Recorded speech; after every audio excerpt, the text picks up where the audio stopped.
তারপরে একবারে খাওয়া দাওয়া লাস্টে রাত্রেবেলা, আর কিছু নাই। Hi guys, welcome to my channel. তোমরা সবাই কেমন আছো? আশা করি অনেক অনেক ভালো আছো। আমিও ভালো আছি তোমাদের ভালোবাসায়। তো দেখছোই আমি সকাল সকাল ঘুম থেকে উঠে স্নান করে পুজো দিচ্ছি এবং কি আমি এখন আলতা পরবো বলে তুলি ছিল না, তুলি পাচ্ছিলাম না, তো তুলিটাকেও রেডি করছিলাম। আর হাতে আমার মেহেন্দি, দেখতে পাচ্ছ সবাই। তো আলতা পরবো, এত রেডি হয়েছি, আবার রেডি হবো। এটার মানেটা হলো এটাই যে আজকে আমার একটা বিশেষ দিন। সেই দিনটা হলো আমার 7th মান্থ বেবি শাওয়ার, মানে সাদ আমার আজকে। তো আমার আলতা পরাটা কমপ্লিট, এদিকে লেট হয়ে যাচ্ছে, এদিকে মা বলছে বারবার করে যে তাড়াতাড়ি রেডি হ, তাড়াতাড়ি রেডি হ। আর আমি দিশাই পাচ্ছিলাম না যে কী করব না। তো আমার আলতা পরাটা হয়ে গেল। তো আমি এদিকে আবার দেখতে আসলাম যে এরা কী করছে, কী করছে না। এদিকে ব্যাকগ্রাউন্ডটা রেডি করছে এরা সবাই মিলে। এদিকে গেস্ট যারা আসবে তাদেরও রান্নাবান্না আর সবজি কাটাকাটি রেডি হচ্ছে। মা আমার রান্নাও করে ফেলছে প্রায় সম্পূর্ণ। তো মার ধাওয়াটা খেয়ে বসে পড়লাম রেডি হচ্ছিলাম নিজে নিজেই। খুশি আমাকে শাড়ি পরাতে হেল্প করে দিয়েছিল। আর ওকে দেখাচ্ছিলাম যে কী করবো, খোপা কেমন করবো না কেমন করে করবো। তো রেডি হতে হয়ে গেলাম। কোনোরকম রেডি হয়ে খোপা তো করতেই পারিনি, লেট হয়ে গেছে। তো বললো তুমি আগে বসে পড়ো, নিয়মটা করো, তারপরে এই খোপা করো। তো খোপা করিনি, জাস্ট যেমন তেমন করে বসে পড়লাম। আর আমি দেখাচ্ছিলাম আমার একটা বৌদিকে যে আমার একটা বড় মা আমার জন্য মালা গেঁথে নিয়ে আসছে, এমনকি আমাকে চন্দন দিয়ে কপালে সাজিয়ে দিচ্ছিলো। তো সেটা আমি দেখাচ্ছিলাম বৌদিকে। তো খুব ভালো লাগলো, বড় মাটা মালা করে নিয়ে আসে আমাকে আমাকে সাজিয়ে দিল কপালের মধ্যে। সবাই এখন আশীর্বাদই করবে, টাইম নাহলে চলে যাচ্ছিলো। তো এই বড়মাটা, এই বড়মাটাই আমাকে সাজিয়ে দিয়েছে, কপালে চন্দন মন্দন দিয়ে সাজিয়ে দিয়েছিল, আর মালাটা আমার জন্য নিয়ে আসছে। তো বড়মা আশীর্বাদই করলো। তো সবাই একজন পরপর করে আশীর্বাদই করলো। আর আমার খুব গরম লাগছিল। আর আমি এই টাইমে নাকি সবাই যেটা বলে যে এই টাইমে নাকি খুব গরম লাগে, আর এমনিও আমার খুব গরম লাগছিল শাড়িটা পরে, পুরো ঘেমে যাচ্ছিলাম। বড় মাটা আশীর্বাদই করার পর তারপর মা করলো আশীর্বাদ আমাকে। আর কোনো রকমভাবে নর্মালি মেকআপটা করেছি। তোমরা সবাই বলো যে কেমন হয়েছে মেকআপ আমার। অতটা ভালো হয়নি, নর্মালি হয়েছে।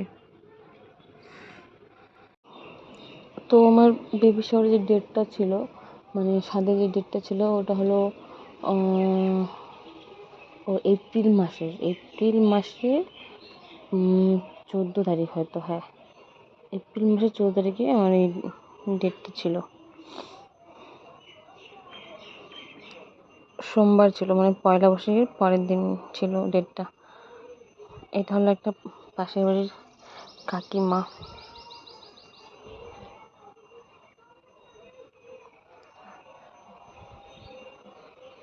সবাই আশীর্বাদই করছিল একজন একজন করে।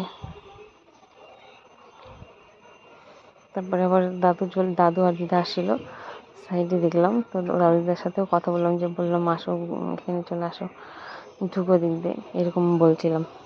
এটা হলো বৌদি, আমাদের বাড়ির পাশেই। বৌদিও আশীর্বাদই করলো। প্রথমে বলছিল না করবো না, যে না করো, আর প্রণাম তো নিবেই না।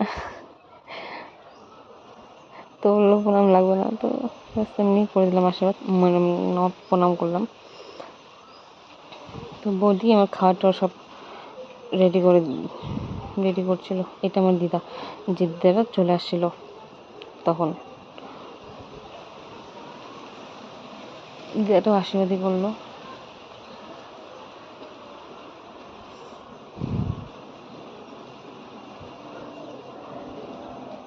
দিদার আশীর্বাদই কমপ্লিট হয়ে গেল। তো এখন বড়মা কী নিয়ম করাচ্ছিল, যেটা পায়েস যেটা হয় ওটাকে কি দুব্বা দিয়ে কি এরকম করে গন্ধ শুকাচ্ছিল। হ্যাঁ গাইস, তো একটা কথা হলো, যেটা একটা নিয়ম হয় না যে দুটো গামলার নিচে তারপর প্রদীপ আর পুতো রাখা হয়।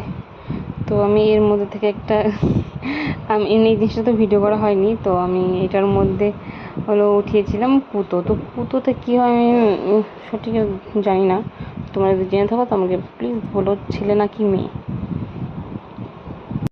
খাওয়ালো, সব আসবিধে করলো, আসবিধে করার পর তারপরে এই নিয়ম টিয়ম করাচ্ছিল। আমি ভাবছিলাম কখন উঠবো এখান থেকে, খুব গরম লাগছিল এত কিছু পরে টরে।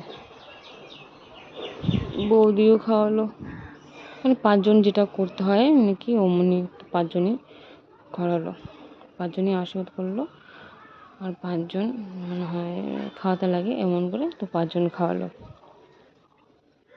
আর কি নিয়ম টিয়ম ছিল, তো বৌদি সম্পূর্ণ রেডি করে দিল। আর এই যে আমাদের অরণ্যবাবু, বৌদির ছেলে, ওর শরীর প্রচুর পরিমাণে খারাপ ছিল। তা ওর মানে খুব জ্বর আসছিল আর ভয় পেয়ে গেছিলো। আর ও তা নাকি 2 দিন থেকেই ও নাকি ভাত খাচ্ছিল না, কিছু খাচ্ছিল না। আর আমার যে ভাত মাখানো দেখে ও নিজে ভয় পেয়ে গেছে। কোনো রকম করে বৌদি বললো, কোনো রকম করে এমনি শুধু নিয়মটা ওকে মুখে দিয়ে দাও, বাস এমনি করে দাও, তাহলেই হবে। তো কোনো রকম করে ওকে একটু শুধু মুখের মধ্যে ছোঁয়াই দিলাম, একটু শুধু খাওয়াই দিলাম, ব্যাস। তারপরে তো আমি খেতে বসে গেলাম। খাওয়া দাওয়ার পর মাঝখানে অনেকক্ষণ রেস্ট নেওয়ার পরে তারপরে সন্ধ্যার অনেক পরেই এই আমার ফ্রেন্ড আসলো, ওর সাথে একটু বাইরে আসলাম। বাইরে এসে একটু শুধু ভিডিও করলাম, কে কে খাচ্ছে না খাচ্ছে ওটাই শুধু জাস্ট একটু ভিডিও করলাম। এই যে আমি আর আমার পিছনে আমার কর্তামশাই, আর এই যে বৌদি দাওয়া থাওয়া করছে অনেক। তারপরে রাত্রে আমার হাজব্যান্ডের বন্ধু আসলো, কয়েকজন বন্ধু আসলো, আর সবাই ছিল বাড়ির। তো কেক কাটিং করছিলাম। আর আমার কেমন যেন ভূত ভূত লাগছে দেখতে। পুরো ক্লান্ত লাগছিল, কিছু করিনি তা সত্ত্বেও এমনি ক্লান্ত লাগছিল। বাই বাই, রেস্ট নিয়ে নিয়ে ভিডিও এতটাই ছিল। তো আবার দেখা হবে নেক্সট ভিডিওতে। Okay bye.